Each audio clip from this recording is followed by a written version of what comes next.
இது மகிமை நேரம். ஆண்டவர் உலக ரட்சகருமாய் இருக்கிற இயேசு கிறிஸ்துவின் ஈடியேற்ற பரிசுத்த நாமத்தில் மகிமை இந்த நிகழ்ச்சிக்கு வந்திருக்கும் யாவரையும் நான் அன்போடு கூட வாழ்த்தி வரவேற்கிறேன்.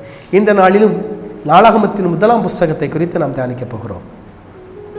இதனுடைய ஆசிரியர் எஸ்ரா, வேதபாரகனாகிய எஸ்ரா.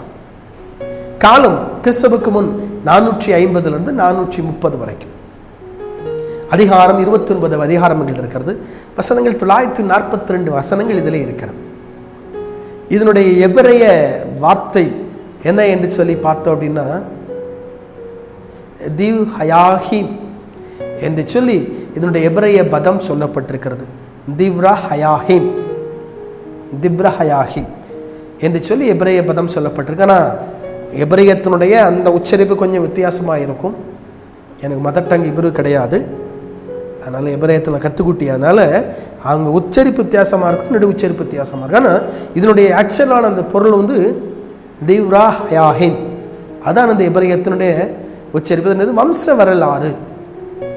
வம்ச வரலாறு அல்லது அரசர்களுடைய நாட்குறிப்புன்னு சொல்லலாம்.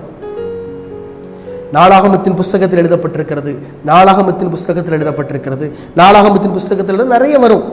அரசர்களுடைய வாழ்க்கை குறிப்பு அல்ல அரசர்களுடைய அனுபவங்கள். அரசர்கள் என்னென்னலாம் செய்தாங்க, இஸ்ரவேலில் எந்த அரசர் என்ன செய்தாரு, இஸ்ரவேலில் எந்த அரசர் வாழும் பொழுது என்ன சம்பவம் நடந்தது என்பதை குறிப்பிட்டு எழுதியிருக்கக்கூடிய ஒன்றுதான் இந்த நாளாகமத்தின் புஸ்தகம். அது மட்டும் இல்லை, இந்த நாளாகமத்தின் புஸ்தகத்தை முதலாவது நீங்கள் வாசித்து பார்த்தீங்கன்னா சொல்லப்பட்டிருக்கும் வம்ச வரலாறு அங்கே எழுதப்பட்டிருக்கும். நாளாகமத்தின் புஸ்தகத்தில் வம்ச வரலாறு எழுதப்பட்டிருக்கு. என்ன வாசிக்கிறேன்.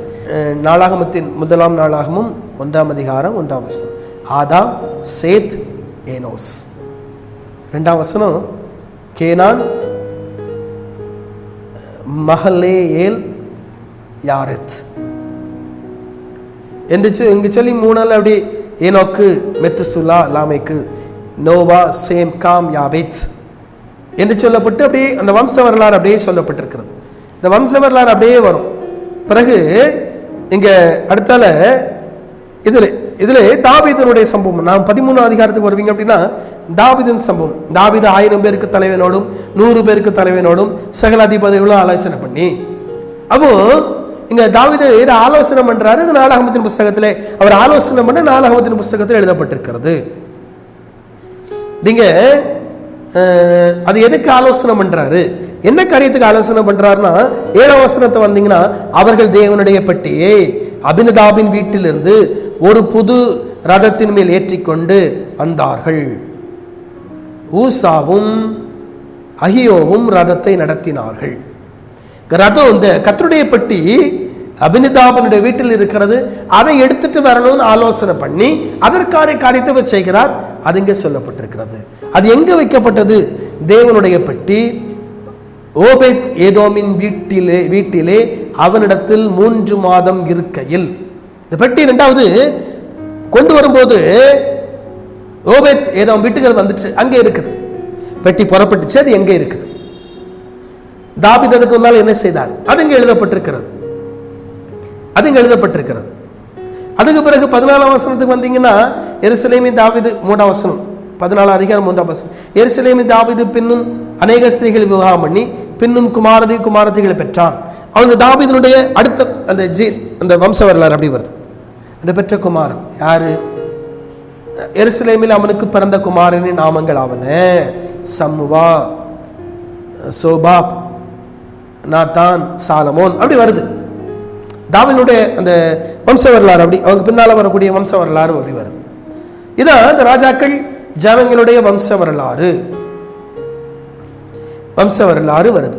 அது மட்டும் இல்ல, இங்க இன்னொரு முக்கியமான ஒரு காரியம், ராஜாக்களுடைய காரியங்கள் இங்கே சொல்லப்பட்டிருக்கிறது. அவங்க என்னென்ன காரியம் செய்தாங்க அப்படிங்கிறத சொல்லப்பட்டிருக்கிறது.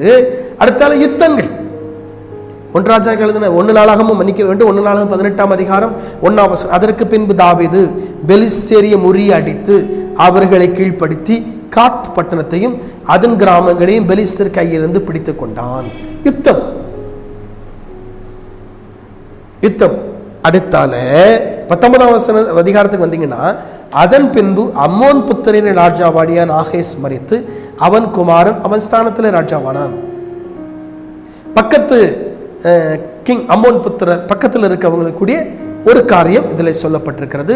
தாவீது அதற்கு பின்ன என்ன செய்தாரு அது சொல்லப்பட்டிருக்கிறது.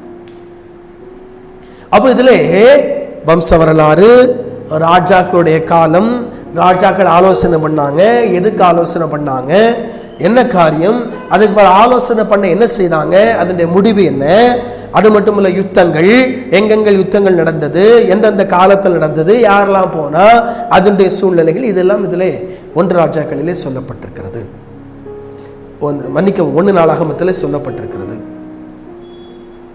அடுத்தாப்புல இங்கே இன்னொரு காரியம், மிக முக்கியமான ஒரு காரியம் சொல்லப்பட்டிருக்கிறது. இந்த 1 நாளாகமத்தினுடைய கடைசியில வந்தீங்க அப்படின்னா, பின் 29ஆம் அதிகாரம், பின்பு தாவீது ராஜா சபையார் எல்லாரையும் நோக்கி, தேவன் தெரிந்து கொண்ட என் குமாரனாகிய சாலமோன் என்னும் வாலிபனும் இளவயதுமாய் இருக்கிறான், செய்ய வேண்டிய வேலையோ பெரிது, இது ஒரு மனுஷனுக்கு அல்ல, தேவனுக்கு கர்த்தருக்கு கட்டும் அரண்மனை. இங்க முக்கியமான ஒண்ணு, கர்த்தருக்கு ஆலயம் கட்டக்கூடியதை தாவீது இங்கே சொல்லுகிறதை பார்க்க முடியும். 29ஆம் அதிகாரத்துல கர்த்தருக்கு ஆலயம் கட்டுகிறதை இங்கே தாவீது சொல்லுகிறதை பார்க்க முடியும். கடைசி இந்த 29ஆம் அதிகாரத்துல கடைசி வந்தீங்கன்னா, இங்கே சாலமோன் ராஜாவாகிறதை இங்கே நாம் பார்க்க முடியும். அதற்குரிய பூர்வாங்க பணிகள் எல்லாம் முடிக்கப்பட்டு வர்றதை இங்கே பார்க்க முடியும். இந்த 1 நாளாகமத்தின் புஸ்தகம் நமக்கு சொல்லக்கூடிய முக்கியமான ஒரு காரியம், வம்ச வரலாறு. ஆதாமுடைய வம்சத்திலிருந்து இயேசு கிறிஸ்துவின் வம்சம் வரைக்கும் வரலாறு, ஹிஸ்டரி. இந்த பைபிள், இந்த பரிசுத்த வேதாகமம் ஹிஸ்டாரிக்கல் புக், வரலாற்று புத்தகம். சும்மா ஏதோ எழுதப்பட்ட மத புத்தகம் அல்ல. It's not a religion book. இது வம்ச வரலாறு கொண்ட ஹிஸ்டாரிக்கல் புக். இதான் நாளாகமம் சொல்லுகிறது. Bible historical evidence book. வேதாகமம் வரலாற்று ஆராய்ச்சி அல்லது அதனுடைய முடிவுகள் 100% நம்பகமான ஒன்றும் பைபிள் சொல்லுது. நம்பகமான ஒரு புஸ்தகம். நீங்க இதை வாசிக்கிறோமா? இதை இந்த நாளாகம புஸ்தகத்தை வாசிக்கிறோமா? நிறைய பேர் வாசிக்க மாட்டாங்க, விட்டு போயிருவாங்க. அதை அப்படி இப்படி சொல்லி இருக்குது. இல்லை, கண்டிப்பாக வாசிக்கும்.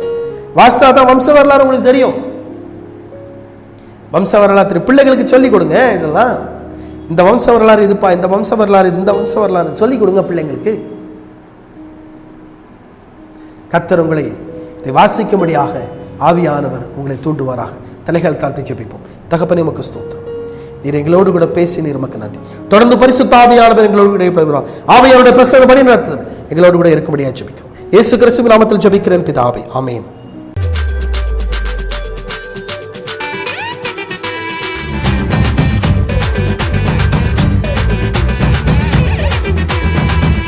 மகிமை மகிமை மகிமை மகிமை